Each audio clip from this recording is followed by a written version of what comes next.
What's your ratings on Kendrick's new album? I don't know, man. I don't really like doing ratings like that. It's a good album. It wasn't as good as like thorough listen from beginning to end as Damn was. If we gonna talk about that, we could talk about it. What's that? Oh, the Future joint.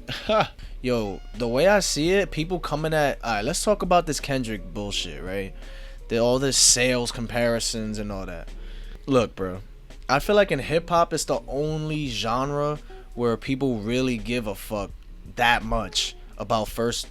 You know what I'm saying? First day sales. First of all, Drake is a mega pop star. Mega. Like, without a doubt, probably the biggest artist in the world. Him, Bad Bunny.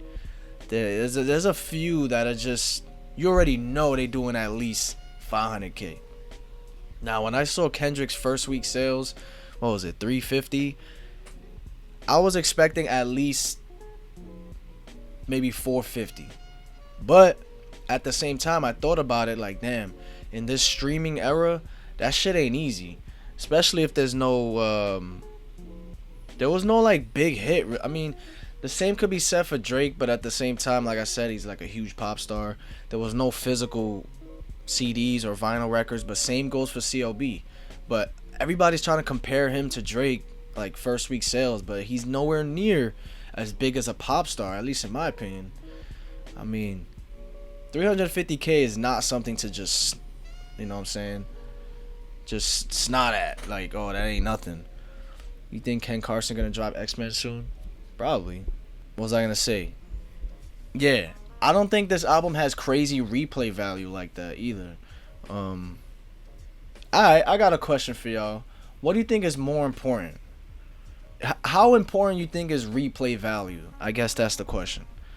How important is replay value to you guys? The same people really caring about Sylvia, the same niggas talking about K. Dot, eat better, big body talking. And what do you think Ken Carson gonna do first week? Ken Carson, realistically, I'd be surprised if he does more than 15K. I fuck with Ken Carson though. I'm just being honest, you know, which is fine. But yeah, why do you guys think that replay value is so important? Because I feel like another thing too about this album, it's not easily digestible. It's not accessible to just everybody.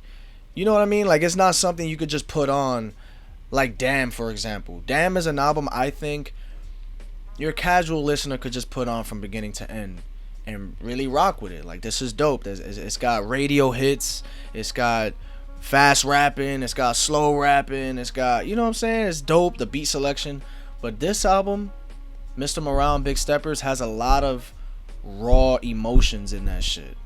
You know, there's some songs that he's like whispering where you really gotta pay attention to the lyrics, man. You know, there are some songs that are bangers though. I could definitely see them going crazy at a show or something, like N95 for example. Maybe the shit with Kodak, but replay value is 9 out of 10. But an art album like K. Dot is amazing, like once or twice a year.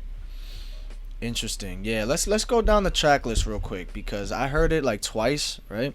From beginning to end, I should say. Die Hard, amazing track. Amazing track. And I'm not gonna lie, I thought that The Heart Part 5 was better than every single song on this album. That's just my opinion. I never was that invested, and Kendrick is trash. I stop it. It depends on what you think of replay value. Like, it's an acquired taste. So if you like this type of music, then it has crazy replay value. Great point. Great point. But I think when I say replay value, I mean something that caters. Thoughts on a new Denzel Curry album? I didn't really hear it, to be honest. When I say replay value, I mean like accessible, not something that's super experimental. You know, something that's kind of easy on the ears, like a radio hit. Nothing too deep, not something very surface level. That's what I mean when I mean like replay value. Some shit that we're all chilling at a get together or somebody's crib with the aux, and you just play like background music. You get what I'm saying? Kind of like Drake in a way. You know, his shit you could just play in the background. This is not some shit you can just throw on at any time. This is something you really need to sit down, pay attention. So that could be another thing when it comes to the streams. It has some like not. Yeah, don't get me wrong. There's a handful. You already know Kendrick is gonna come with at least 2 or 3 bangers on the shit. There's just no way it doesn't. Yeah, but it's a heavy listen. You gotta invest more time. Exactly. I don't think this is an album, and me personally, I think this is his rawest album, like his most emotional for him personally. Like the subject matter might be a little sporadic, and the theme of the entire project might be a little all over the place. I feel like, yeah, I'm just happy he dropped. I'm gonna be honest with you. But what was I trying to say? Like Rich Spirit, my favorite song on this whole tape. I think this is an amazing song. Well,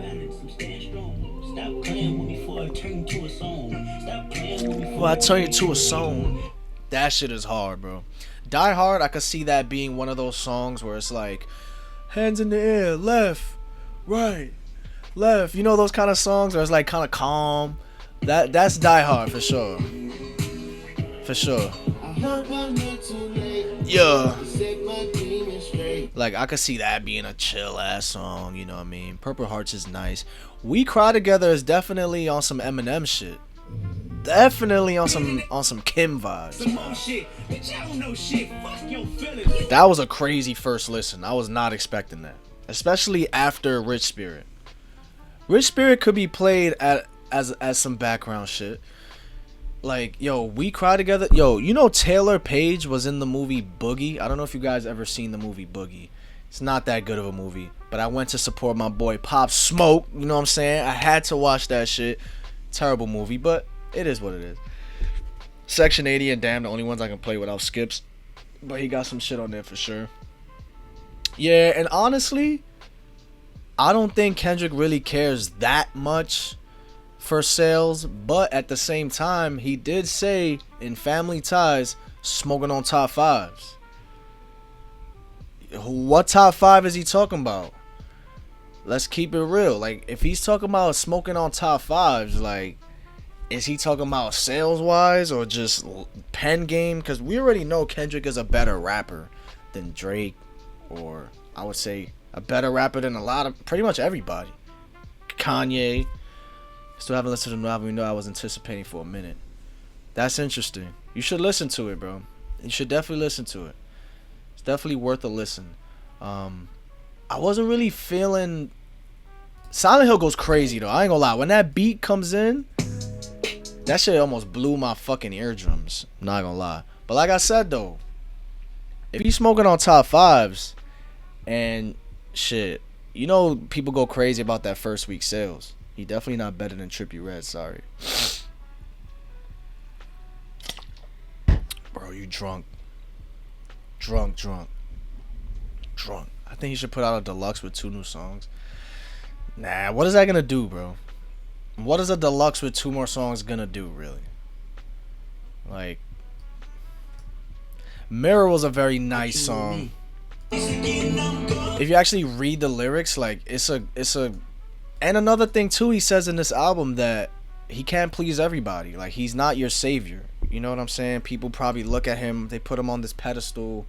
Nobody's selling a million first week anymore. Yeah, that shit is low key almost impossible, bro. Almost impossible. Unless you have a smash hit, like a fucking week before the album comes out, and I'm talking smash, like global hit, maybe, and you're Drake on top of that. You get what I'm saying? A million is really hard, but in my opinion though, to wait 5 years, I don't know. I'm very decisive with this project. I'm not super loving it. Like, I'm not in love with it, but I don't not like it. You know what I'm saying? Motivate over K-Dot.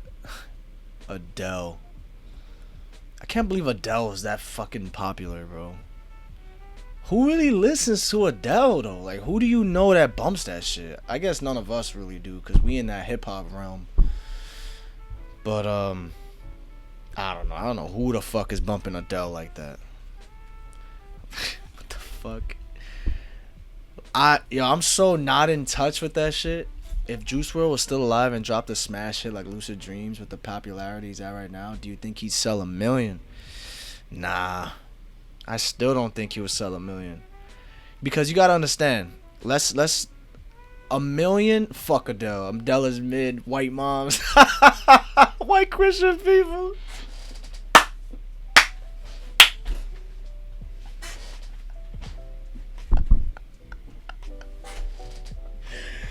Yo, y'all funny as fuck. People hating on Adele. I think he wrote the songs for Baby Keem to see how it would be, so that's why he sounds like Baby Keem on this album. Yeah, I seen Kendrick, like there's a bunch of reference tracks from Kendrick from fucking Crash Talk, Blank Face, J-Rock's Redemption album. Like, yo, maybe this whole time the reason why Kendrick wasn't dropping is because he was writing hits for other people. You know what I'm saying? Maybe he was really focused on just making other projects, or maybe Baby Keem was like a fucking, like a vessel or something.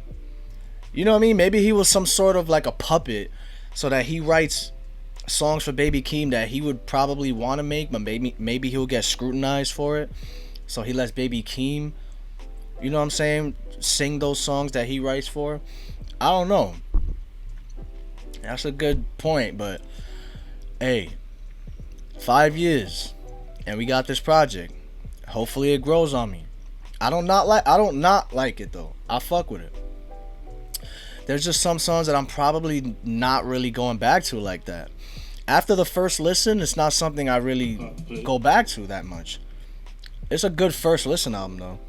Kendrick put Keem on. Adele sold 3.4 million. No way she sold that. Oh my god. Oh, but that's 2015 though. That's 2015 though. That was when physical media, that was when streaming didn't really pop off yet. Streaming didn't really start until 2016. You know what I'm saying? So that's different. I thought you meant her latest project. Adele 30 first week. Yeah, that's a lot. She didn't sell 1 million first week though. They already sold 692,000 copies in the first week, and then sold 225 copies in the second week. It sold a lot. Let's just say that. It sold a lot. Shout out Drizzy. Shout out Kendrick. Shout out everybody, man. They're all fucking great. At the end of the day, nobody really gives a fuck outside of hip hop. That's the crazy shit. It's always a numbers game in hip hop. That's the wild shit.